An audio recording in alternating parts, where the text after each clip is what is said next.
diving deep again in the newest episode of The Deep Life.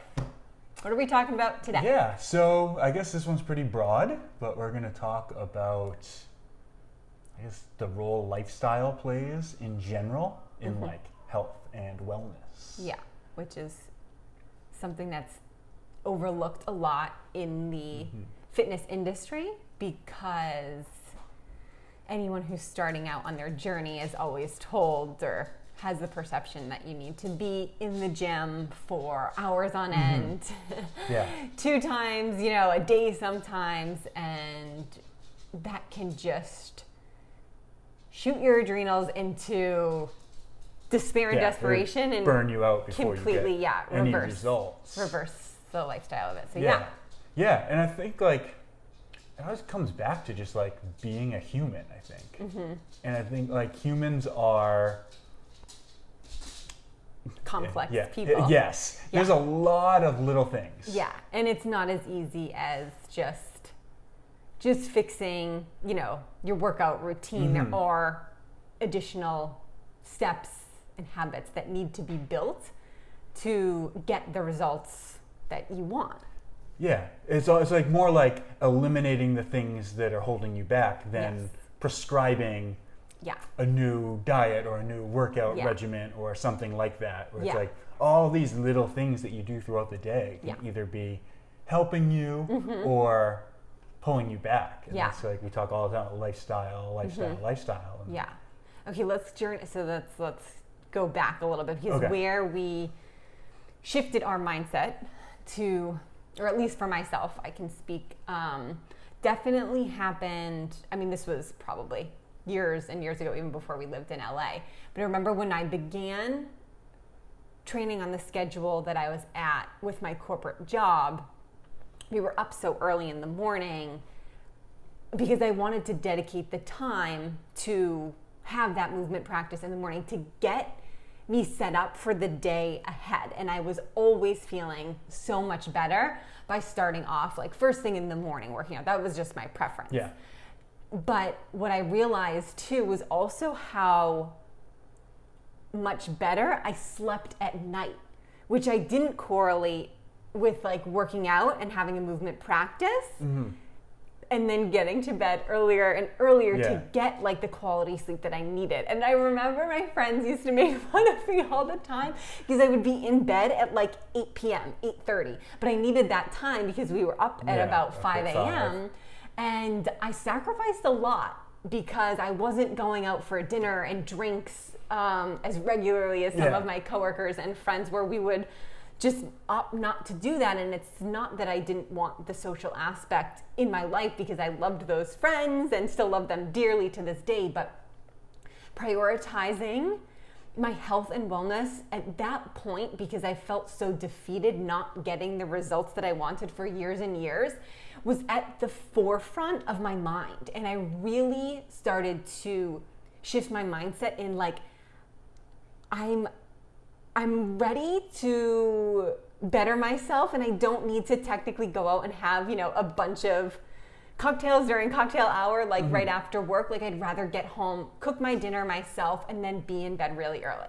Yeah, and that ends up almost being like a secondary benefit to the scheduling the early workouts. Yeah. So it's like because you committed to getting up at 5 every morning and working out, and you were working long days, you were tired. 10 hours. Yes, those are definitely long days with a long commute. So it's like it adds up. But like because you committed to that first step, because you got up early every day, got your workout in, then went to work, you were tired later on in the day. So you had to almost like realize that, okay, I can't do both. So making one good decision led to making another good decision where because you weren't going out and having those drinks, you're drinking less. Yes.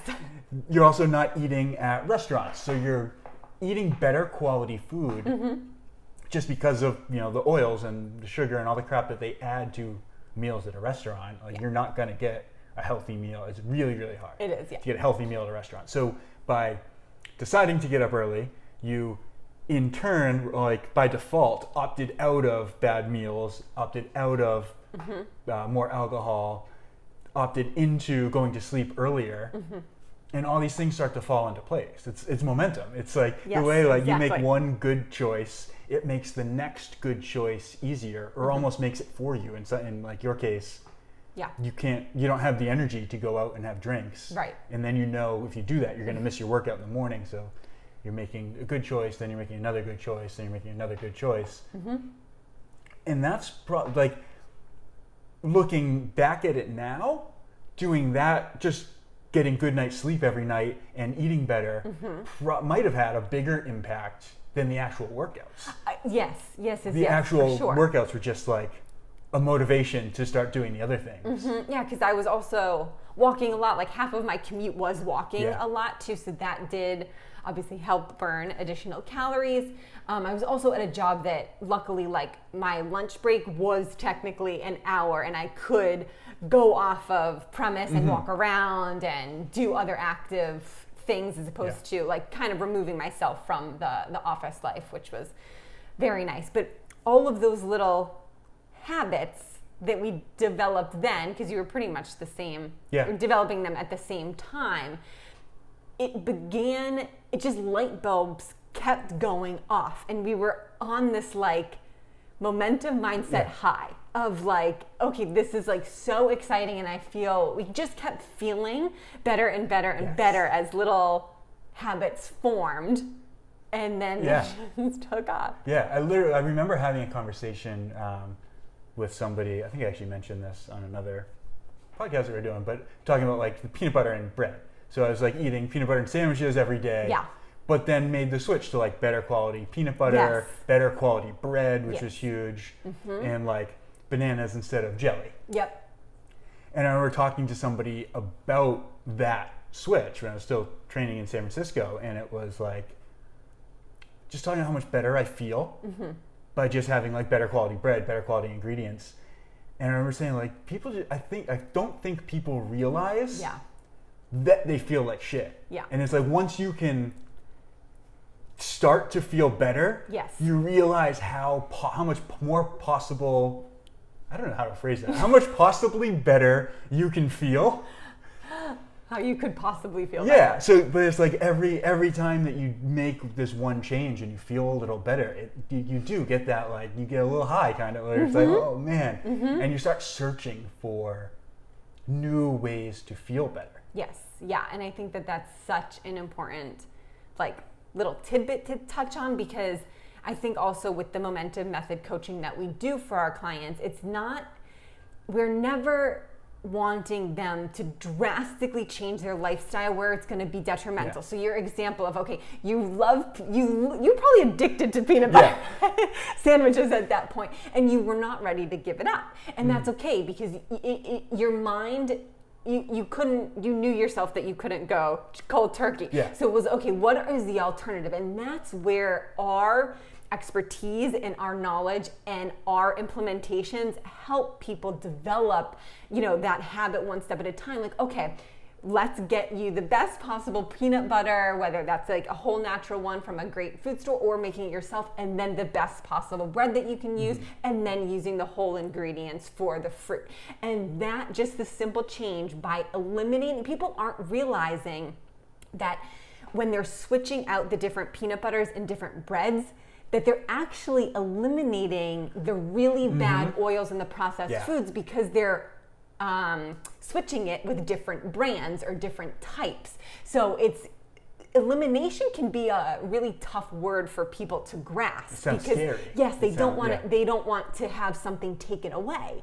Replace, I think, is a word that I like better, and that's really what we try to do. But I love that example. And I think that's something you do all the time with just like the food that you make, different recipes, and sort of like finding a better way, and I think that to do the things you love. Yes, and I think that also like began my journey on investigating food, and even the way that we cook and eat, the different oils, the different spices, the different ingredients. Like we became so what's the term I want to use? Like what's an I guess investigators. Yeah. We're inquisitive. Inquisitive, yeah. And figuring out like, okay, there's recipes that we really like. What can we substitute or use differently that's really, going to be more beneficial than harmful or make us sluggish and get, down and brain fog and things like that. It was just replacing and revamping recipes, and that's what we love to share with like our clients. Yeah, and I think I guess we kind of like went into hyperdrive almost with that as we started getting deeper into like really eliminating foods. Yes, definitely. Where it was like doing like 30 days of no gluten. Yeah. For example, I think it was huge. Gosh. That was just like that was a paradigm shift. Oh my, that definitely itself. was. Because I have a lot of people in my family who are gluten intolerant, celiac. I actually remember in high school we went with one kid that had celiac disease. Yeah. I'm not even sure if it was called that at that Everyone point. just called it a wheat allergy. Wheat allergy, I was allergic to wheat. That's this was obviously 17, 18, 19 years, almost 20 years ago, and it wasn't like a thing. Yeah. But then, of course, as we began coaching people and experimenting more and more, we needed to start doing different diets so that we could feel the effects that it had on our body so that we could better help people understand what it's like, because neither you or I technically have a gluten intolerance. Right. We definitely don't have celiac. Yeah. Right. We were never medically diagnosed. Yes, that's for sure. But doing it, pulling that out for 30 days and then eating gluten again that was mind blowing. My gosh. Where it's like, wow, this is something that probably shouldn't be in my body. No, absolutely. And not that we don't eat it, but it's on a rare occasion, once every couple of months at this point. But that's another noticeable. Another episode, because we can talk about that. But and that's for sure. But that's just like further down the line of this investigation into what things are doing to us, and not just food. Like it's food for sure, but then also like realizing how much better you feel on like 8 hours of good sleep. Yes. Or having like the lights off and sleeping in the dark. Yeah. Versus having the TV on. Oh my gosh. That took a very long time for me, unfortunately. Yeah, you are able to sleep more peacefully, I think. Well, I always liked it. Like growing up, I always slept in the dark. Yes, yeah. Like I didn't really like sleeping with the TV on. I tried it off and on, but for most of, I don't know, for one time I was whatever. Yeah, most of the time growing up, I was sleeping in the dark. Yeah. Quiet. You didn't. No, I had a TV in my bedroom. I always did. It was kind of just like a lifestyle that my family had. We would always like kind of either fall asleep in front of the TV, then go to bed, and then I would just automatically put it on. But it was like the comfort of having, the white noise, basically background noise that I could listen to, as opposed to like the crazy thoughts that were going on in my head. But once I think actually when we lived in San Francisco, that was one of the first times we didn't have a bedroom in our TV in the bedroom. So I was able to shift that. But then it kind of went back and forth. If I'm being honest, then we did and we didn't, and But I think that was a harder one for you to give up. It was for sure, and I didn't realize how poorly I was sleeping with the TV on. And once having that little bit of light that can come through your eyelids or the noise is not going to allow you to get deep enough into your sleep. Right. Yeah. And when you don't have those like long, deep sleep cycles, then you're not going to wake up as well rested. For sure. Which I think we definitely realize. Like once you're doing it consistently and sleeping in the dark, it is like, wow. Yes. I feel so good. Yeah. And it takes, just like everything else, a few days, a week to acclimate your body to it, to calm your mind, to get into that state. But it's so beneficial when you do it, and then you're ready for the next little habit that can be, changed or improved upon very easily and quickly. And there's always something. Like, looking at like our life now versus our life, whatever that was, 6, 7, 8 years ago. Yeah. Things have changed so much. Yeah. But it's a slow progression over 8 years. None of it was overnight. Which I think is the main point you want to get across here is like, these were all kind of each one inspired by the previous one. where it's like, and not even, I don't think we were consciously looking for like, oh, what's the next thing? Right. It was just like, once you realize that there are things out there that are Yeah. going to make your life that much better, Yeah. you are just kind of naturally pulled toward them, I think. Yeah, I think it was the universe giving us the opportunities that we needed to connect and develop these habits too, because while we lived in San Francisco, we also became like much more connected to nature. Even though that sounds kind of weird because San Francisco is a huge city, but like or a big city, Yeah.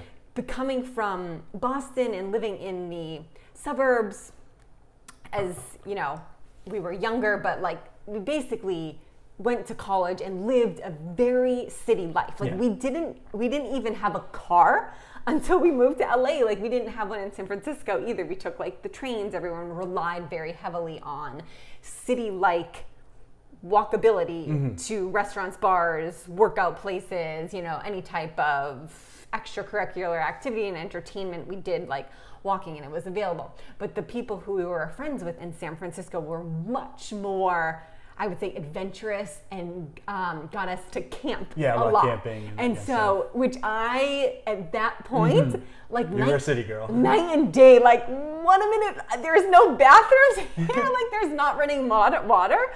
And I just kind of, it blew my mind, but like in the best way. It's kind of like, wait a minute, this is a shock at first, kind of like just taking it back to changing anything in your life. Whether I wasn't like trying to become a camper and like live in the woods, but it opened up the possibility that, okay, if I can spend a weekend in the woods without toilet and running water, what else can I do?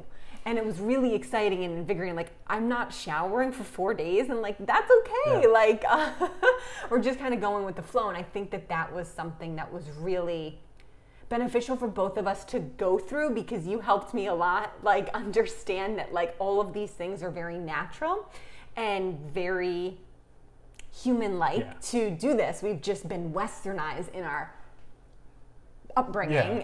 Yeah, it's like modern culture where we do separate ourselves from nature. Yeah. So then it was like just kind of like fascinating to be out in, you know, with the trees and the rivers and the lakes, and we traveled to like all different parts of, you know, California and experienced a lot of things that we hadn't seen, and it was pretty magical. Yeah, and then there's like, you get that feeling when you're in nature, when you're among the trees and running water and mountains, that there's energy and like just the feeling of being like home in a sense and being comfortable. Yeah. And there's maybe a little jarring if you're not used to being in nature, but once you kind of get comfortable, and then I think what we kind of brought back from that is like, let's find every opportunity. So even still living in cities, still living in Hollywood right now. Yes. We still find ways to, like, obviously the beach is the easiest one, but it's like anywhere, like drive to the mountains, go on road trips, go to national parks, go to even just grassy parks and areas to be in the sun, to be barefoot, to ground and connect to nature and earth and stuff.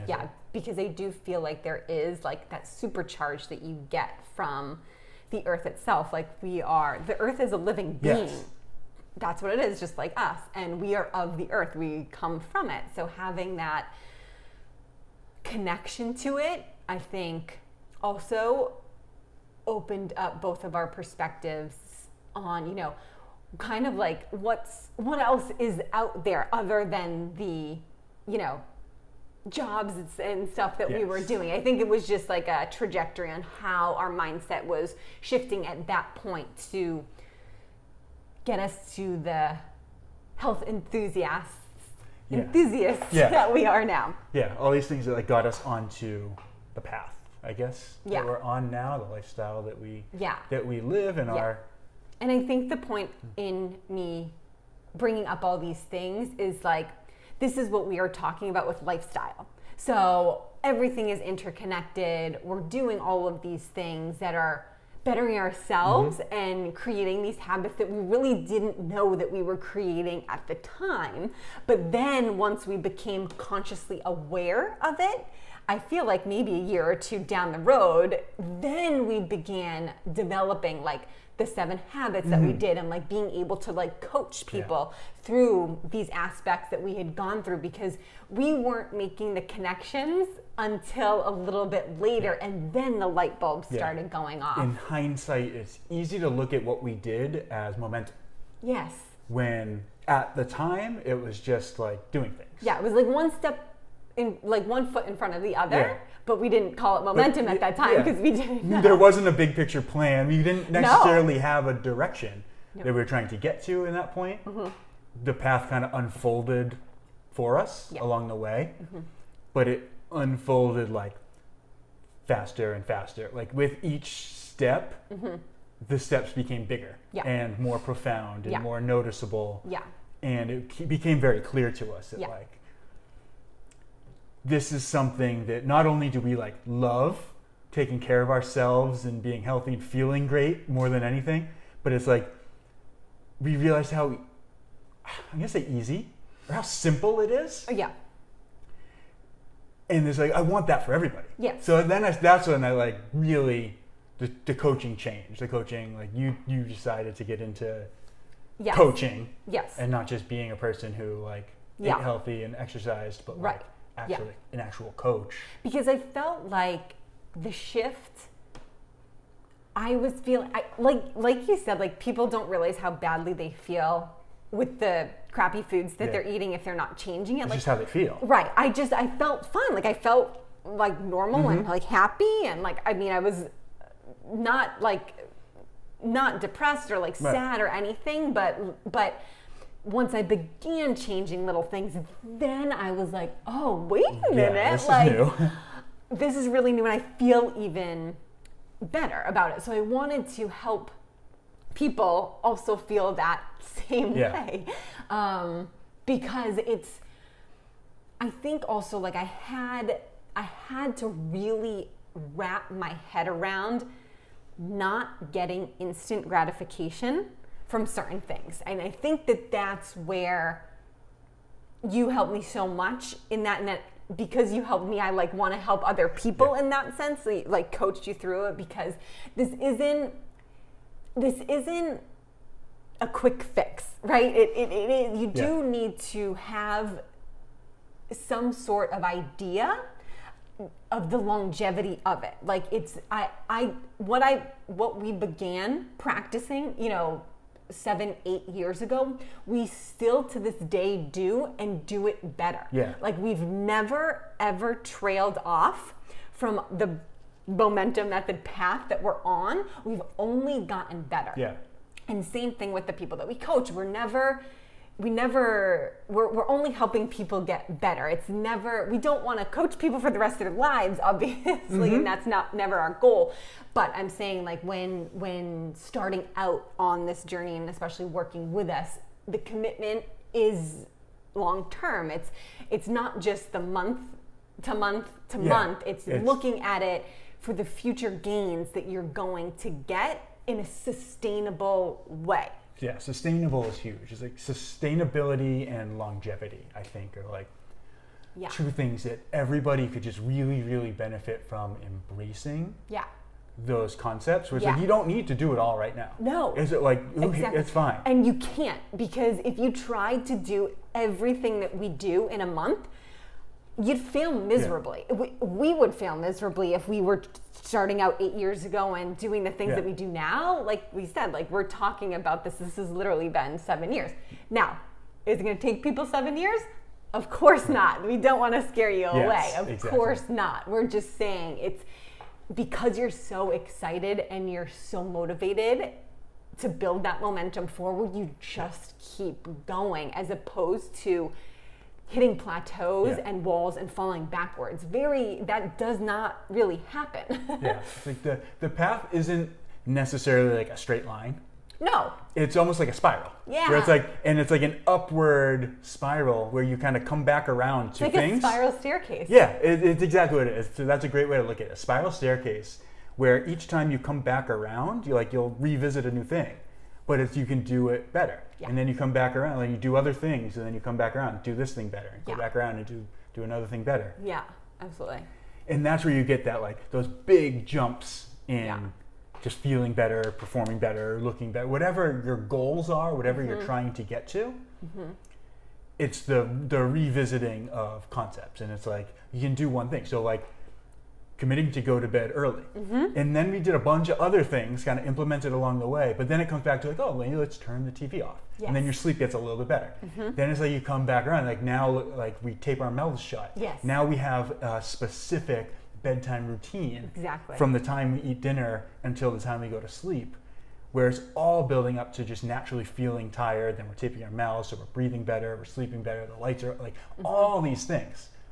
But you can't just like, okay, I need to sleep, so I'm gonna have my sleep routine, my bedtime, my mouth tape, it's like you can't just do it all at once. Just get better at one thing and then move on. Or like you're all still going up with each thing. You're still on that spiral staircase where it's like you're up a level, but you're not like on the north side of the staircase, like you're on the south side or whatever it is. Like you're going in a circle.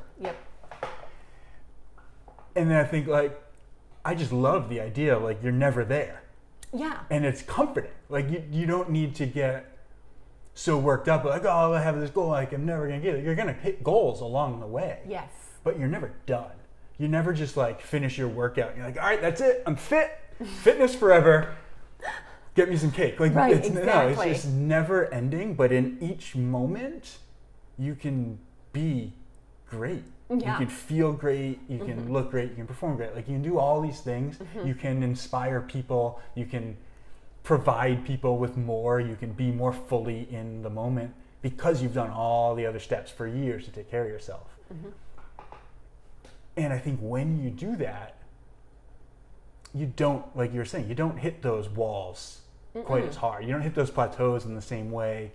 You don't fall off that cliff where it's like, you know, everybody's been saying forever, like, oh, wait till you're 30. Like, wait till you're 35. Wait till you're 40. And it's like... Check. Not 40 yet, but we've checked off a lot of the boxes. And it's like, you can still keep getting better. You just... It's because it's lifestyle. You don't need to just be like, okay, I worked out really hard today. Tomorrow I'm going to work out even harder. The next day I'm going to work out even harder. And you can't just keep pushing it forever. Like we talked about before with like weight loss and weight gain. You can't just keep eating less and doing more. Your body's going to reject that. But you can like fuel your body and nourish it with the things it needs. And then you can train hard because your body is nourished. And then because you're doing all the other things, because you're breathing right, because you're sleeping, because you're stepping out and meditating. And worrying about like, you know, your body's internal energy and your mind. You're not stressed and anxious and driving yourself into the ground on that aspect. It's like you're developing your body, you're developing your mind, you're developing your spirit. And it all gets better. And then you start, just investigating more and doing more. We always have the saying, like, because I think one of the most difficult things that when we first started Momentum a couple years ago, I remember someone very close to me saying, like, who followed us, oh my God, all you guys do is work out. And it was like, oh my gosh, that really made both of us step back and reframe how we were projecting on social media, because we don't work out 24 hours a day. We work out 1 hour, 5 days a week. We have rest days and stuff. But we make one Instagram post. And we make one Instagram post, and that's the highlights that people think. And I don't want people to have that perception, because I do feel 100% in my heart of hearts that I truly began losing weight faster, quicker, losing inches, being more toned and defined when I had all the other habits in place. It really, like, I would say working out is like in the middle of the habits. Like, it's not at the forefront of it. Like, sleep is up there, breath work is up there, mindset is probably at the forefront of having that mindfulness practice. So that's what we also want to encourage people, like, look at the lifestyle. And you say it all the time, because we're also beginning to work with some newer clients that are saying, I don't love to work out. Like, do I have to do the workouts and get the results that, people are getting?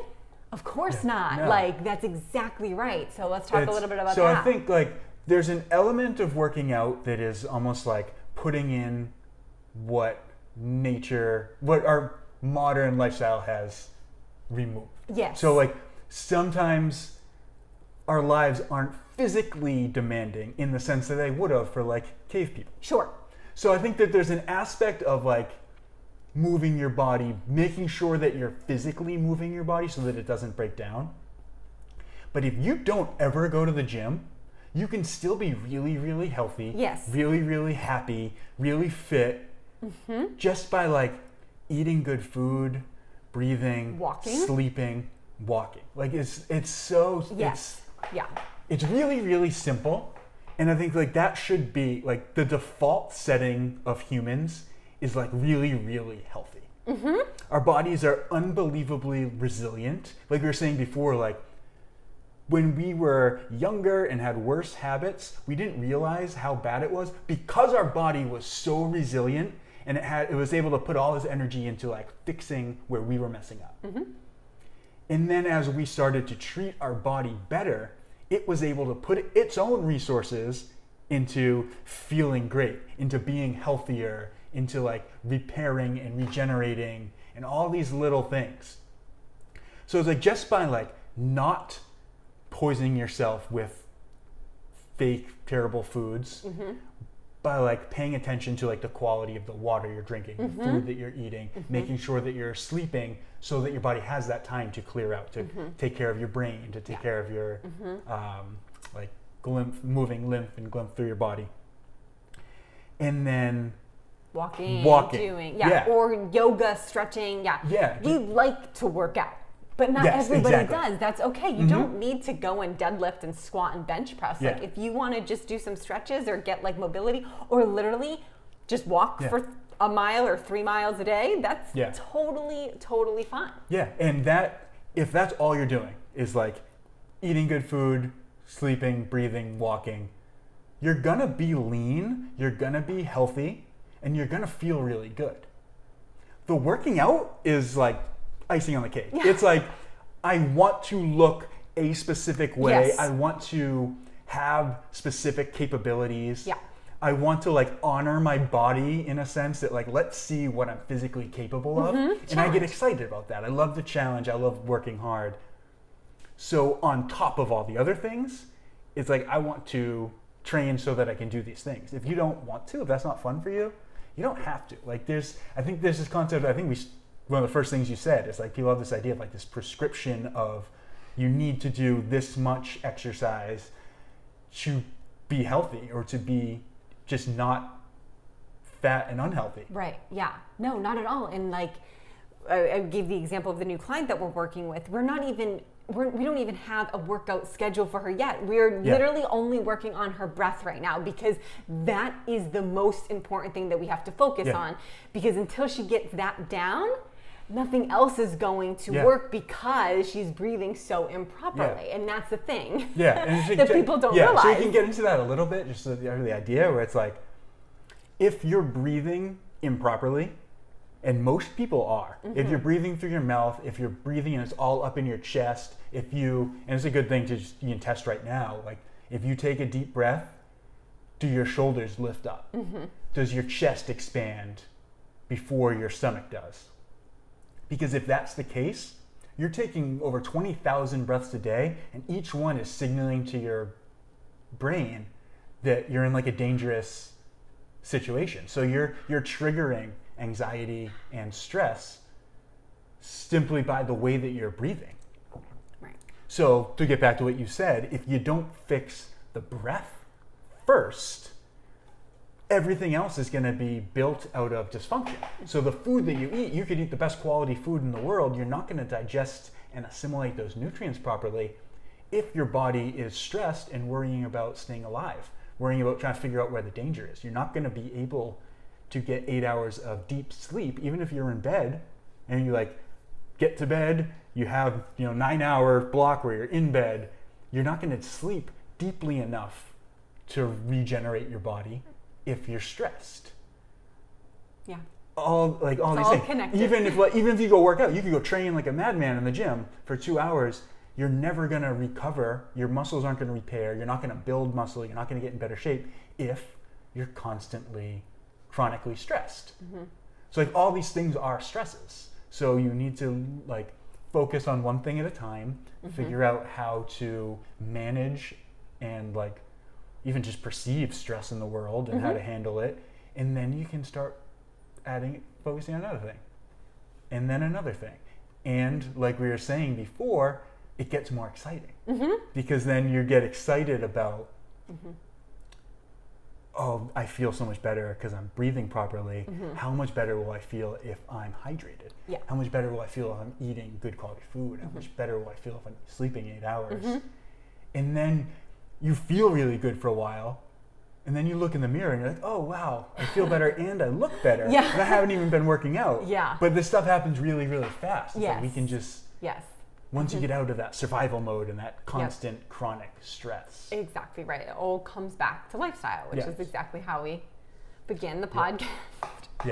And I think we touched upon the majority of the points that make it really important to focus on, that it is a lifestyle and one that helps you achieve your goals that you want in a very sustainable, lifelong way. It's that building the momentum, it's those steps forward in the spiral staircase that help you become the best version of yourself, and then that's contagious because that is really like, if you're showing up as the best version of yourself, other people are going to want to know and learn what you did and change, maybe implement the lifestyle changes that you did. And that's what's really exciting. And that's how the momentum builds from person to person. Your family gets healthier, your community gets healthier.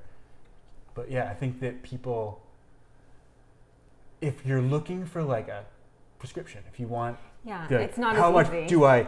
How much do I exercise? How much do I eat? What do I do? Like, there's no right or wrong. It's not. Unfortunately, if we knew, we would tell you. It would be so much easier. We could just hand that sheet out with all the answers. But it's not. Instead, it's about developing a lifestyle that's going to support your goals. It's going to support what you want to be, who you want to be, and it's going to help you keep building that momentum forward. Yeah.